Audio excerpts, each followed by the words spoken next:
Prepare for a fusion of knowledge and exhilaration where education and excitement collide. Taking you on an adventure that expands your mind and speaks to your spirit. I'm Master Nick. I'm Lady D. We are the Dom Life.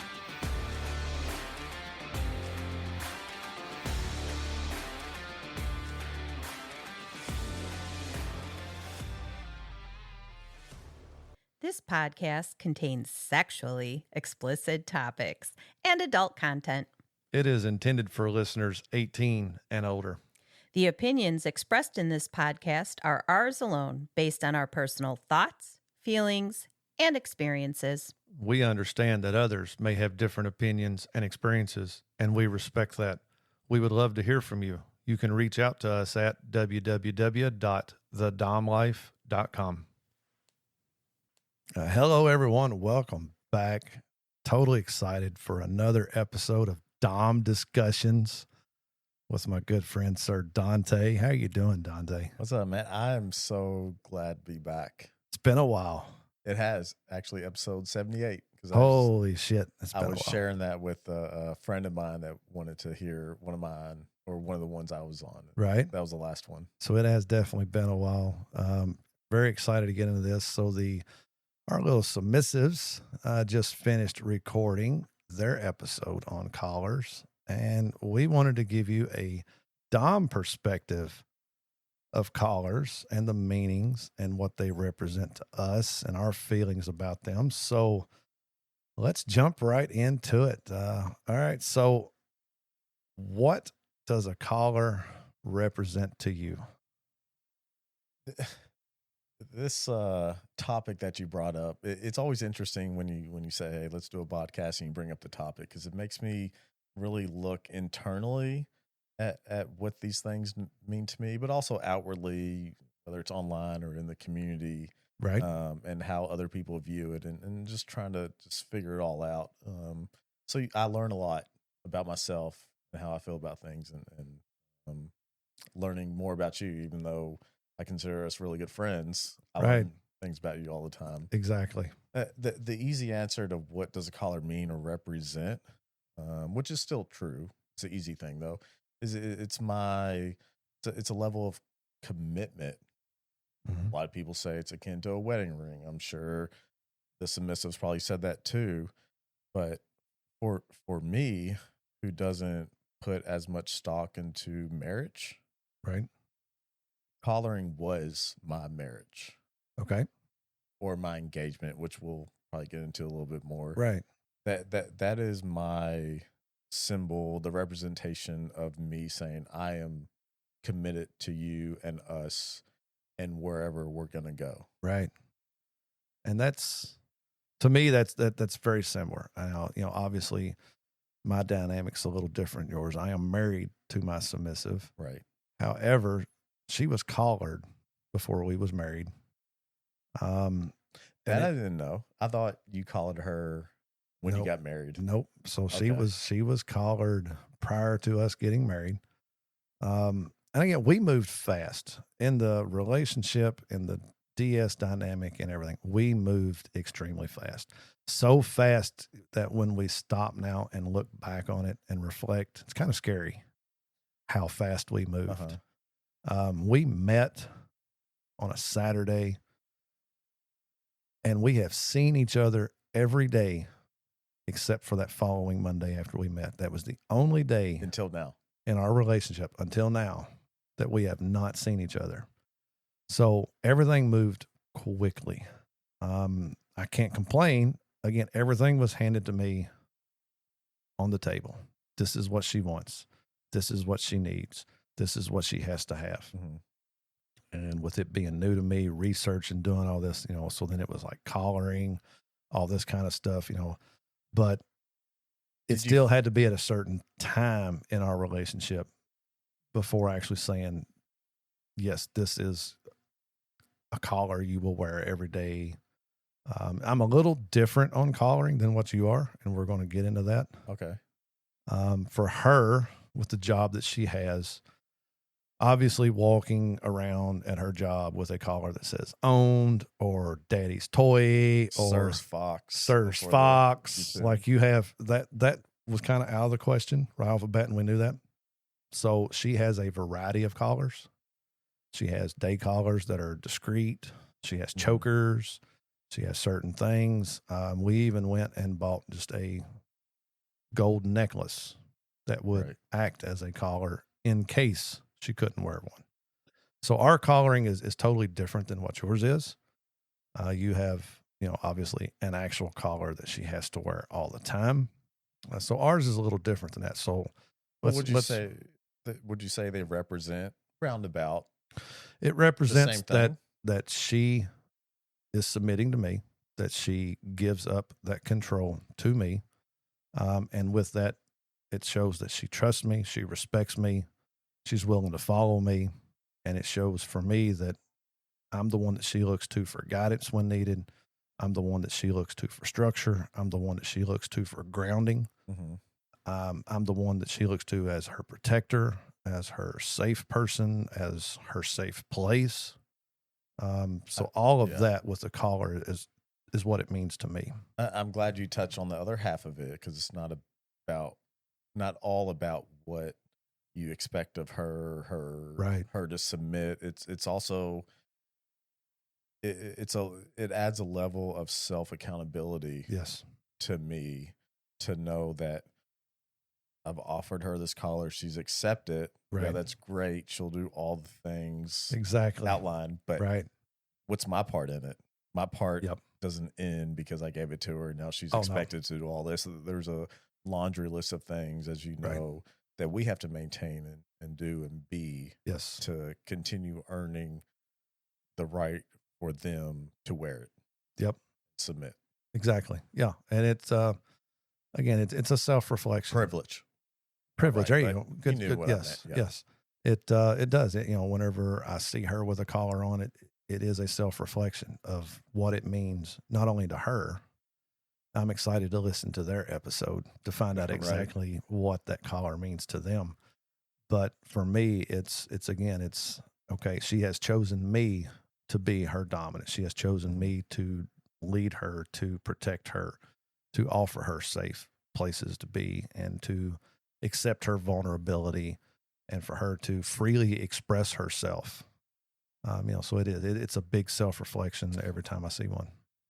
Would you change? My answer is yes to this question.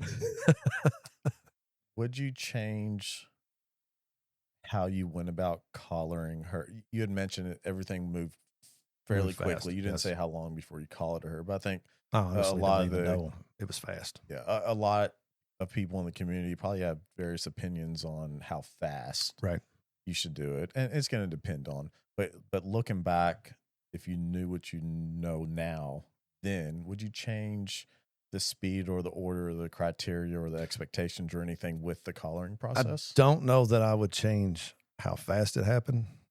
I would have liked to have done something like you did with a collaring ceremony. It's funny you consider that a ceremony, because we talked about that beforehand, and I don't know, that wasn't the intention. Right. That wasn't the intention, but it came off that way. Yeah, it did. And the way you all done, you done yours in the middle of a demo. You all was doing a demo for Club Tempted when you presented her with it was this orange one, that collar, but just the fact of having friends there, people of the same interest there. We didn't have that. We didn't, it was just me and her, when we picked out, it's what started off as her play collar. And then, in our contract, it was, you must wear a collar. And again, I'm not as strict. I am very lenient with what she wears. I'm very lenient with her putting her collars on and off. For us, there is one collar that she never takes off by herself, and that is her play collar. Well, then you're actually more strict than I am. Why is that? She's allowed to exchange or change her collars. Now she has to put on whatever, if at any given time I tell her to put whatever one on, she has to do that. Okay. But she can change them out on her own. I think the strictest part would be like she's not allowed to carry a key with her. So if there's a lock on any of them, Right. Her eternity collar takes a certain Allen wrench to take off. Yes. She's not allowed to keep that on her, but she is allowed to freely exchange them out. Right. And that's what Lady D does. She gets to, of a morning, she gets ready. She picks out what collar she wants with that outfit. Mm-hmm. In the afternoon when she gets home, she can take that collar off. I don't expect her to wear it 24/7. I know that's a little different for you, and we're going to get into that here in a minute. Yeah. But so this collar here, now she is allowed to grab this collar. She is not allowed to put this collar on, and she's not allowed to take this collar off. She had that one on when we showed up today, and I put it on her. Did you take that off her for her to change into the other one? Ooh, I don't remember seeing that. Ooh, very good point there. How did this come off? So yes. You did take it off? No, I did not, Lady D. You are in trouble. Thanks to Sir Dante bringing it. She did have a different collar on. I didn't take this one off. You say that. Let's kind of get into that because I actually do have some points about being in trouble. Right. When it comes to collars. She probably didn't intentionally do that. Maybe she did it at the last minute. I would say she didn't intentionally do it, no. Yeah, it may have crossed her mind, but it wasn't a... She may have changed it during the podcast, too. So, I mean, there could be a good reason as to why, but trust me, I'm going to find out why it was removed. But that is the only restriction on collars I have. Now, this one stays in my Dom box because it goes with us anywhere we go. This is her play collar. She has asked, can I wear that collar at certain times? And I go, I get it and I put it on her. Normally like at the club or whatever, she will wear this home until we get home, and then I'll take it off and remove it. But that is the only collar rule that I have. There's two of them. She has to wear a collar when she leaves, and this is the one that I put on her and take off of her. We have some rules around them, and actually some of them came about not at the beginning, but due to our experiences since we started this dynamic where she was collared. And actually one of them was something you're very familiar with, was when she decided to take her collar off as a very poor bratting attempt. Right. At the club. I remember that very well. And she got in a lot of trouble for that, right? Oh yeah. Because of that incident, we actually had a change order in our contract where she's not allowed to be sassy, bratty, or whatever in regards to collars. She can't remove it to be playful, to poke at me or whatnot. Okay. So that's because it made me feel a certain type of way. She was okay with it. She thought it was fun or whatnot. Fun She's kind of testing the waters, right? Yep. But I felt so strongly about it that I had to ask for a contract change because of that. So now there's no sassy, there's no bratty behavior. But also on the flip side of that, so let's talk about the eternity collar that you give Zora. So how do you look at that eternity collar? Is that her collar? Is that the only collar that she is required to wear?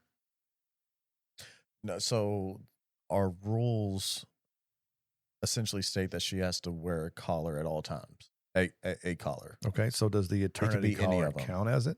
Yep, the eternity collar counts as one. So what if now let's say she has the Sirs Fox on with the eternity collar, and she chooses to take the Sirs Fox collar off?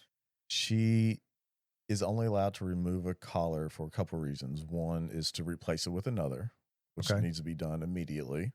No time, I'm going to take this off because I just got home from work and I'll put another one on at night. That's not allowed.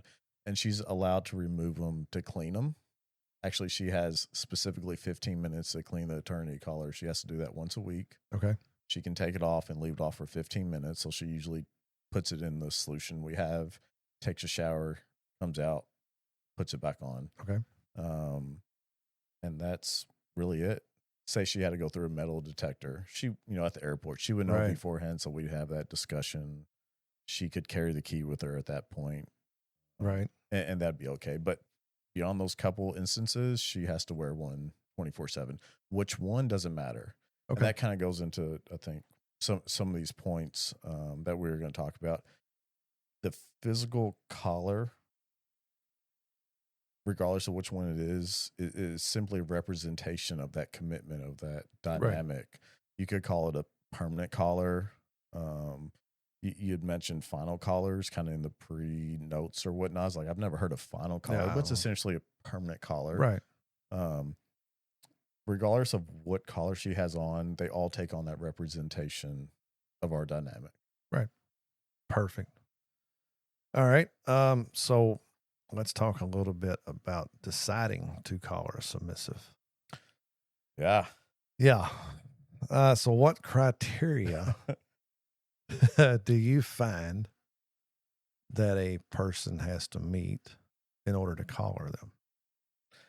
I side at this one because, like you, I moved fairly quickly. Okay. She was my first introduction to the formal side of kink and BDSM. Yep. Check mark. Same. Right. So yeah, I was kinky and playful and aggressive or whatever before her, but a DS, what was that? Right. BDSM, I couldn't tell you what that stood for, Never even heard of 50 Shades of Grey before I met her. Like, that's how outside of it I was. Right.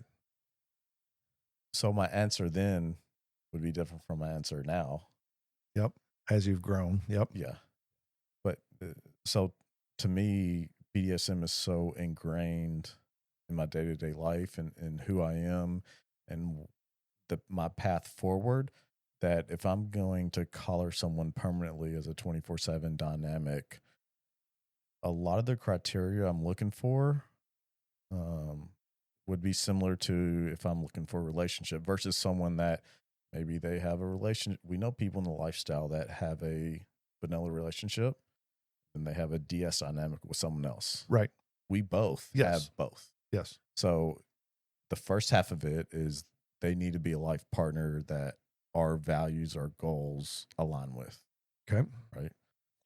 And then on the kinky side, I want someone that's going to help me grow, which also can apply to vanilla, but I want them to help me grow, and I want to push myself. I want to know that they'll say yellow. I trust them to Trust. Where's that trust that I know you're going to say when enough is enough? Do I know that when something hairy comes up and we got to have a hard conversation, that conversation's goal is going to be to work together to figure out how to move forward and not a who can win this argument type thing. Right. And also put that on the vanilla side. You want that on the vanilla side. Exactly. So it's really the values in life moving forward that need to align. And I would agree with that. It had I known then what I know now, would it have happened very fast? I don't know. I don't know how it would work. I mean, ultimately, I'm very happy things worked out the way I did. But from where I'm at now, moving forward, yes, it wouldn't be, oh wow, I meet somebody. Oh, you want to be a submissive? Here's a collar. Right. It would it would take time. It would take building that trust. It would having that respect, knowing that the open lines of communication are there, and knowing that you're both feel comfortable enough and safe enough to talk to each other in a calm demeanor, to be able to work out issues without it becoming an argument or a huge disagreement or a fight or anything like that. It would be having your structure, your foundation solid, and start working on your dynamic before even considering collaring another one. Do you know what neither one of us even mentioned? This is just now hitting me. We didn't say, "Oh, I want a heavy bottom. I want a masochist. I want someone that will do rope. I want a girl that'll do X, Y, and Z sexually." We didn't say that because that's not. It's that I want the right person, and then we'll figure out the kinks exactly and whatnot. That'll come naturally. I mean, because it would be hard to say. I mean, for me to sit here and say I want a pure masochist, I don't know that I would fucking enjoy that.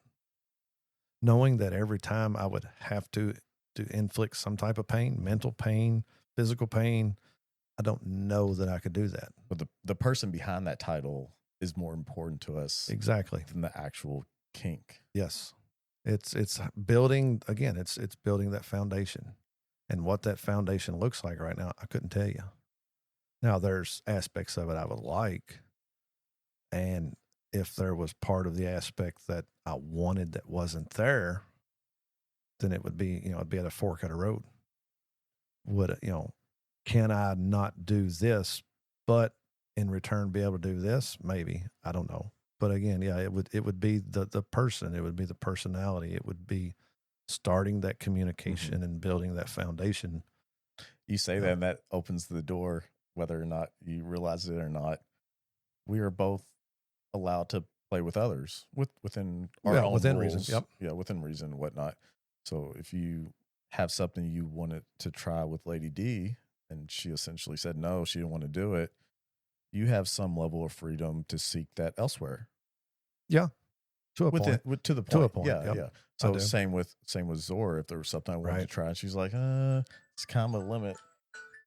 Oh, you got to silence that shit. I'm sorry. I don't know why I have an alarm for this time of night, but and that's kind of the E&M part, or the open part, or lifestyle in general, is that we can seek that elsewhere if there's a limit. And I think that freedom, it helps. It's great. Oh yeah, it definitely helps. Absolutely. All right. What do you consider responsibilities of the caller when it shifts from just a play figure to an actual dynamic? What responsibilities do you take on that? So on a high level, she's giving me, when she accepts my caller, this level of trust. She's giving me her body, her mind, her schedule, her eating habits, whatever it is. She's giving this all to me. And when I accept it, I feel like I have to give something in return. I bear this responsibility that eats at me if I don't feel like I'm upholding my side. Right. So like mentally and internally, that's I don't want to say struggle, but that's the thought, is I got to make sure I'm giving back as much as she's given. She's given a lot. Oh yeah. So whether it's I'm helping on day-to-day stuff, like making sure she drinks water and take vitamins, or I'm making sure that the fun part, and not in the bedroom, but the fun part outside the bedroom, which could be the task or the little flirting back and forth, or even the relationship stuff, making sure that stays kind of vibrant and ongoing. Right. It's she has a strong desire to learn and grow and see what else is out there, and be a part of the community, to give back to the community. And by collaring her and her accepting it, I'm taking on some of that responsibility to help her and us get there. Right. And then of course you have all the bedroom fun.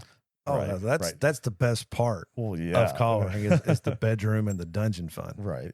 But yes, then you take into the everyday life stuff, like you said, making sure that the habits are there. And for me, like, things that I'm still learning and that I'm still working on, the huge factor of a DS dynamic is the structure.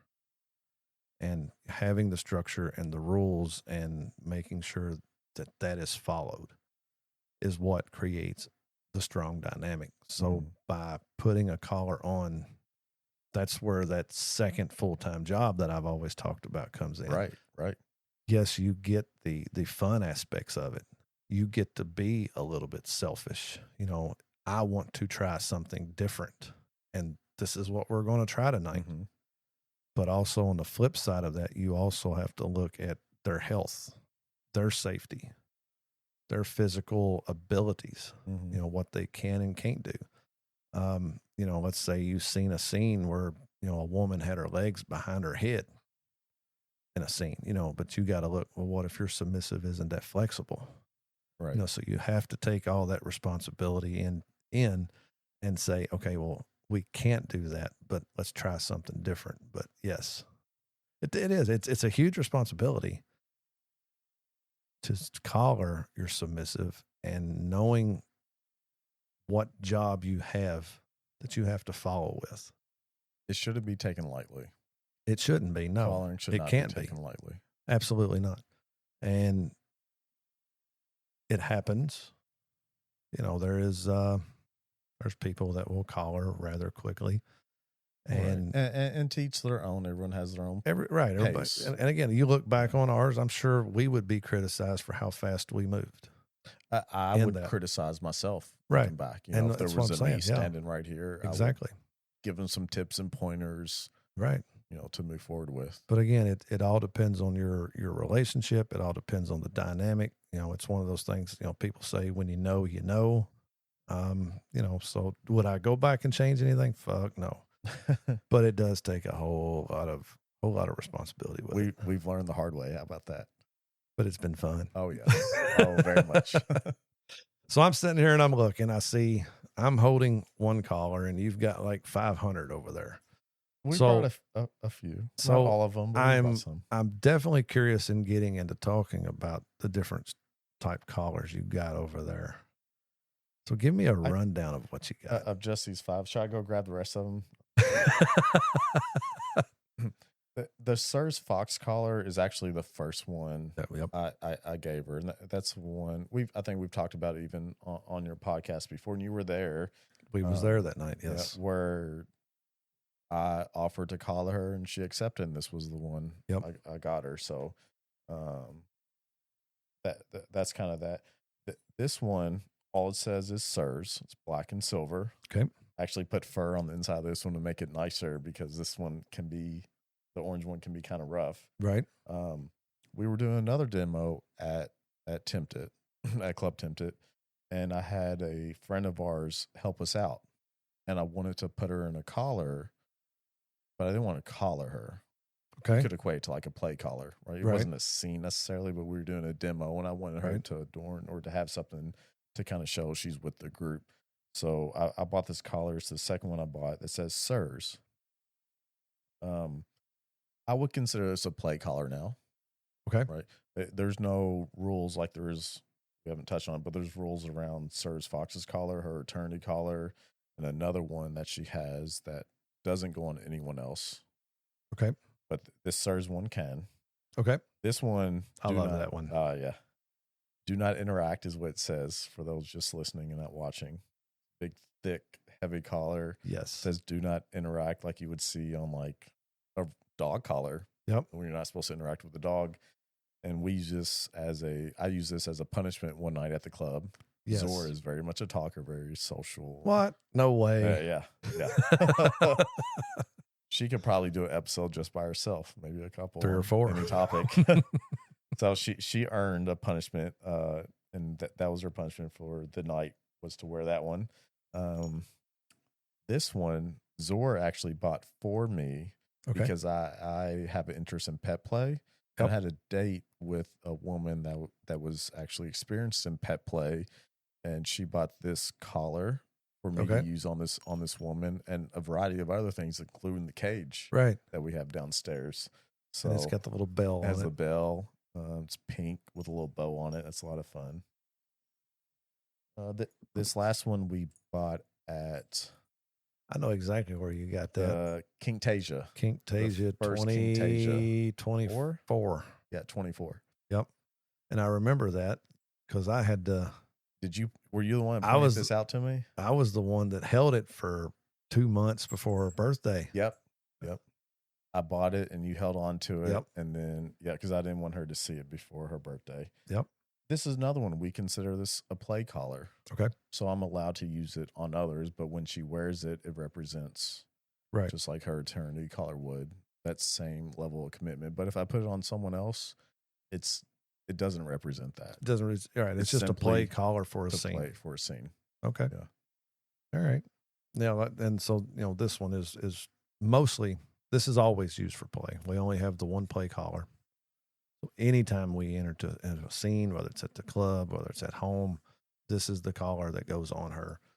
She has asked a few times to wear it out at events or something, and then we put it on. But this is also the collar that if she needs to be taken care of or wants to play, this is the collar that she has to go get and bring to me to put on. And again, she has a whole closet full of other chokers, day collars, regular collars to her liking of what she wants to wear. Both of our submissives are a little bougie when it comes to like dressing and matching. Yeah, and, shit's got to match. It absolutely does.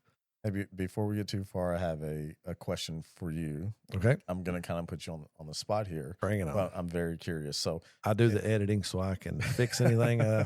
Yeah.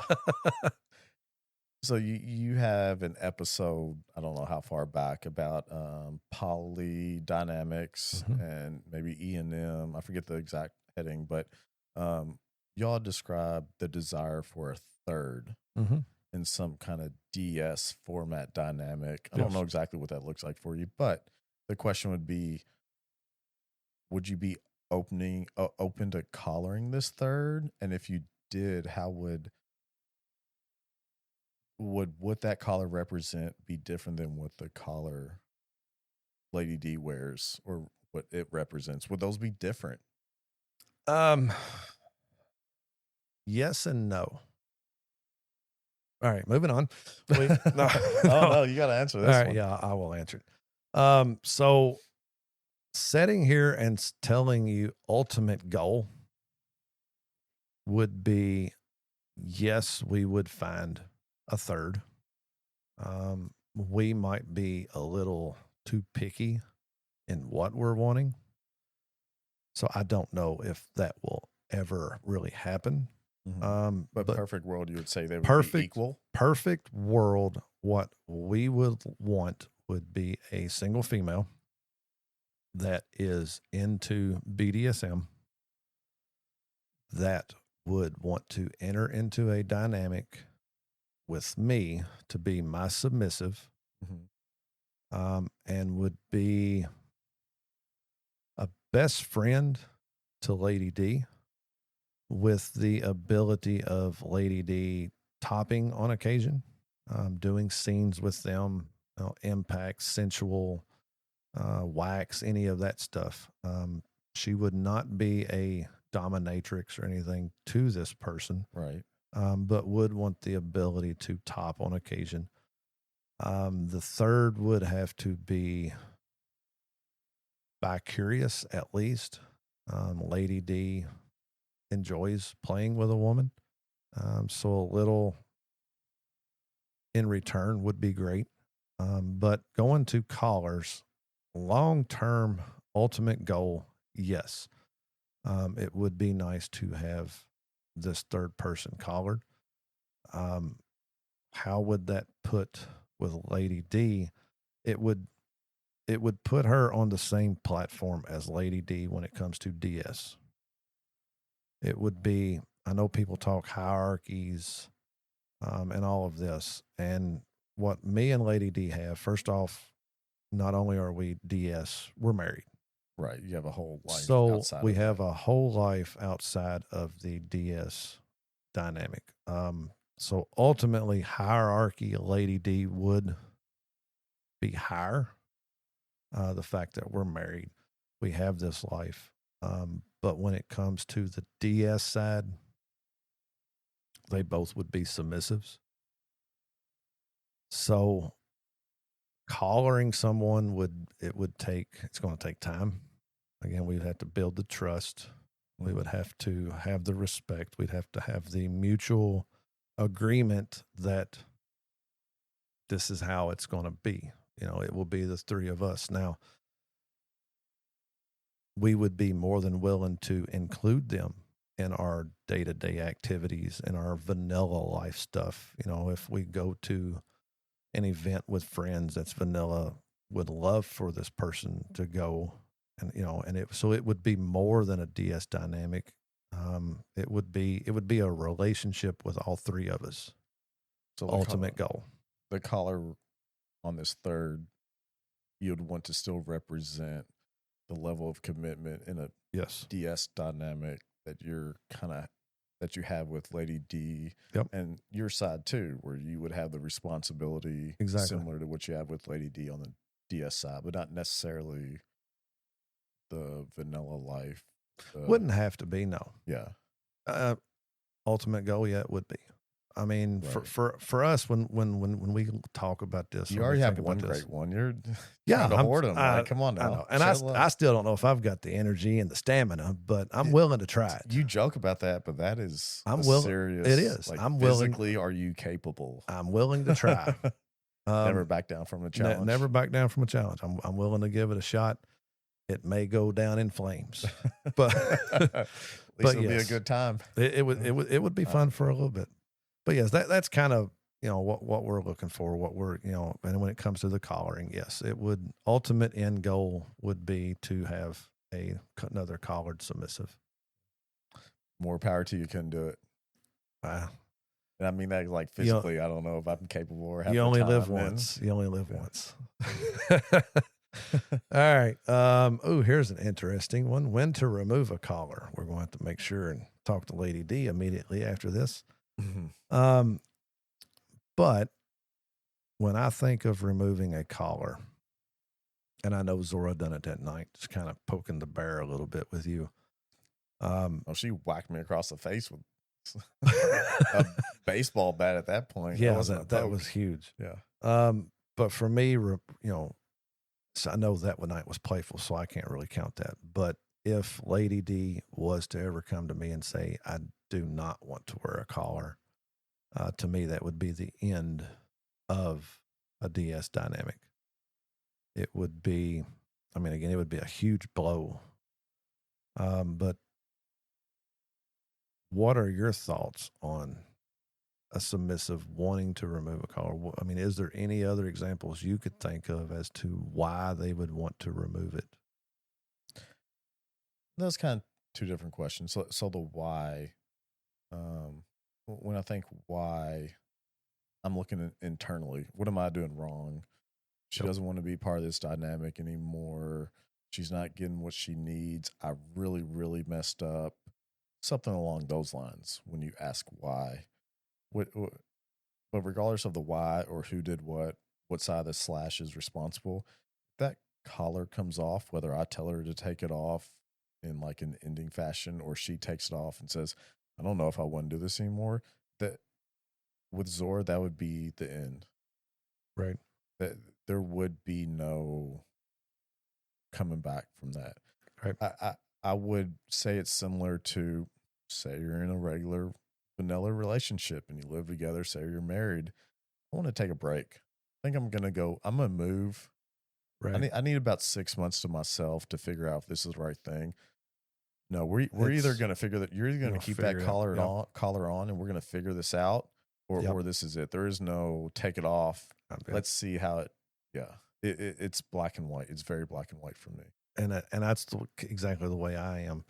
But thinking about, you know, to our listeners and stuff, if you did move too fast in the beginning and you knew you were moving too fast in the beginning and you put a collar on it, and then, you know, if things got rocky, if things got bumpy, taking the collar off and restructuring,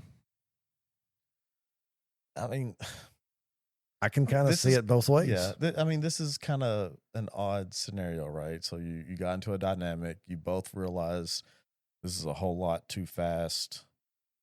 Do we even want to DS? I'm just talking from like personal experience. If something like that would have happened, like we're both on the same page that we do want to DS. We do want the kink. We do want that, but we realize, we moved way too fast and we're kind of overwhelmed. I would want to keep the collar. I would argue very strongly to keep the collar, and let's just rename it or recategorize it. And it sounds cheap, and maybe it does cheapen collars as a whole. Right. But if I look back with the same knowledge I have now back then, we didn't get into like different types of collars, but you could kind of consider that the Sir Fox collar as a consideration and or training collar. That period between that first collaring, and we didn't touch on it, but she got the eternity collar at our grand reveal party for Ex Libra. So there's about a year or so in between that. And that's also when I presented her the contract. We learned a lot, a whole lot about ourselves, our desires, our DS in that year. Right. And I would consider that a training or consideration period. So if we move too fast and we realize that in the first month and Then you could neither put it one on of us want pause. to end it, let's keep a collar, but let's call it something else. And that's Right. just to salvage what we have, Right. knowing what the goal is down the road. Right. Okay. So you mentioned there that we didn't talk about different type of collars. So what different type collars do you recognize? So you said training collar. You got the Sir's Fox, and it was her collar, and it meant all of that to you. But do you consider that kind of a training collar, or was it a learning collar? How would you classify that? I would classify it different now. And I mentioned this when we first started this episode, is I learned so much when I'm forced to kind of reflect on some of these notes and do a little bit of research and hear what other people have to think or say, is that even though when I gave the Sir's Fox, this orange one, to her, it was meant as a permanent collar. Looking back, I would consider it more in the consideration category. Okay. Meaning we've been together a few months. We're hot and heavy into this. We're both kind of moving in the right direction, but we don't really know enough about each other yet. So you'd kind of like a commitment collar.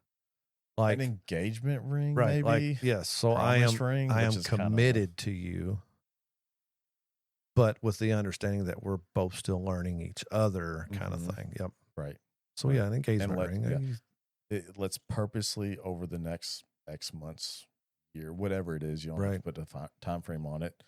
Let's be purposeful about how we move forward in the near future to build a strong, solid 24/7 DS. Right. So that's how I would view it now, looking back. Okay. Just I didn't at the time. What do you consider a training collar?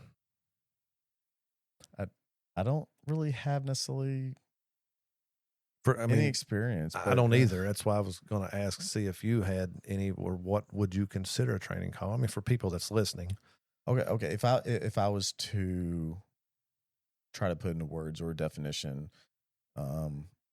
first of all, I would have to be if I'm giving a trainer collar or letting someone wear a training collar of mine, that I'm assuming I'm training them, right? Which means I'm the trainer, which means I'm experienced, which I know what I'm talking about. Right. I've been doing this a long time. So a training collar, maybe it kind of falls under this person's kind of new. Mm-hmm. And maybe I don't necessarily.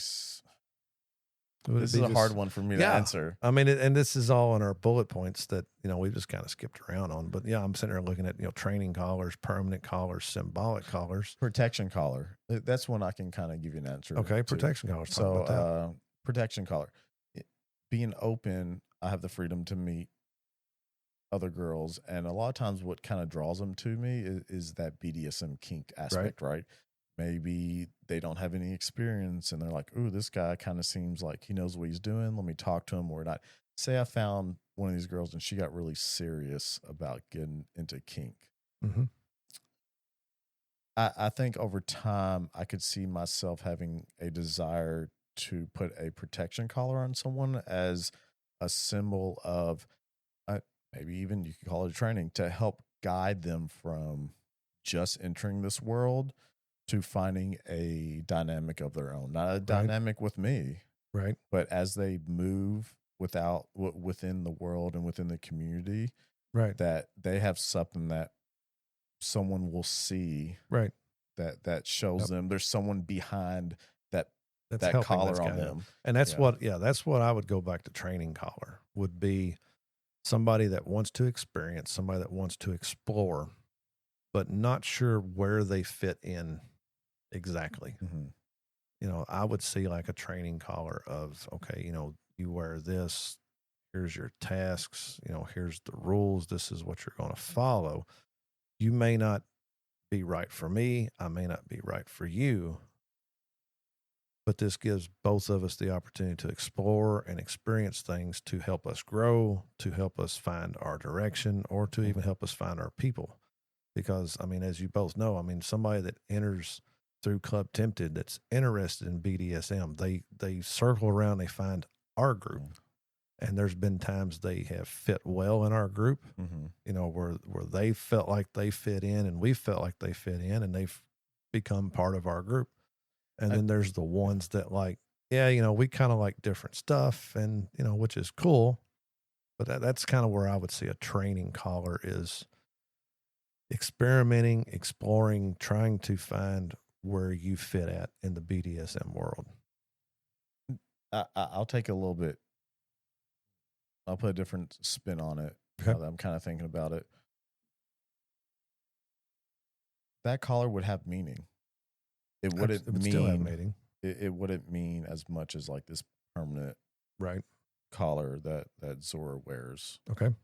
One of them, but I would have some level of responsibility to this person to help guide them through the world, To let them experience and help them find where they belong. Yes. And there would be check-ins. Maybe it's task or read this book, read that book, whatever it is. There would be an enhanced level of responsibility that I would feel towards them. Right.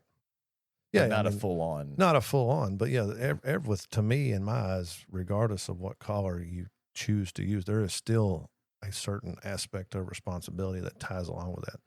You're not just going to go out and give somebody a collar and say, here you go, and set you free. I mean, because that's, to me, that's not what collaring is. With each collar, whether it's a training, whether it's a permanent, whether it's actually part of a dominant sub, master slave, whatever dynamic, each collar has some sort of responsibility that comes with it. And the further you get in that collaring, the bigger the responsibility becomes. I would agree. Yeah. Yep. All right. Damn. Unfortunately, we are out of time. Are we out of time? We are out of time. Hopefully we hit on, we hit on a lot of the bullet points we were supposed to hit on. Yeah. Is there anything in your notes that I just have to, that we just have to get out on this episode? I mean, ultimately we can always come back for more. I'm going to add one thing because I think this is really important because it led to a contract change. So we changed the contract when she messed around and attempted, took her collar off, poking the bear type thing. And we learned from that. And then I won't go into what she did, but there was something that she deserved a strong punishment for. Okay. Right. And this is different than that situation at the club. Her punishment was I took her collar off for 24 hours. I didn't take her collar away like we're no longer in a dynamic. This is your punishment is you don't get to physically wear this collar. The representation of our dynamic is not on your neck for 24 hours. That, sad to say, crushed her. I can see that. It absolutely crushed her. And I did not anticipate how much it really hurt her. I can honestly, knowing how Zora is and knowing how she feels about collars. Mm-hmm. Yeah. That was not my intention. Obviously, I didn't know it was going to hurt her that much. Right. You could even say, hey, I messed up. And when she came back from that, took a couple days. Yeah, she got it back, but it took her a while to like come back down to earth. We, again, had more discussions and we changed the contract again where punishments do not include taking collars off like that anymore. But again, I'm like you. I wouldn't have, in the instance that you've done it, I wouldn't have thought it. But now that you've said that and then connecting all the dots of everything for collars she was on her. Stuck in bed. It was bad. Holy shit. It was bad. I can see that. Because I was sitting there thinking when you were saying that, I was like, ooh, I might add that as a punishment. Do not recommend. 0 stars, do not recommend. Yep. Very well. Very good note taken right there. All right. Well, again, Sir Dante, thank you so much for coming on, discussing collars with us. We say this every time. We got to do this more often because I really enjoy sitting down, talking with you, picking your brain a little bit, getting a little bit more understanding. I know you said it earlier. I mean, we've known each other for years, but there's still so much that, I mean, just in random everyday conversation doesn't come out until we get here. So it has. I really enjoy having you on. Thank you for being here. Well, thanks for having me. You all come back next week for another brand new episode. We look forward to seeing you. Have a good week. Please follow, like, and share our podcast. Make sure to visit thedomlife.com where you can find pictures and other details about the Dom Life podcast. And through the Contact Us button, you can ask questions or provide recommendations for future episodes. We want to explore your kink too. Be sure to check out upcoming events to see where our adventures are taking us and our photo gallery to where we've been. Thank you for joining us on this journey. We hope you had fun listening and learning with us. Till next time, keep calm and remember your safe word. Red, red, red.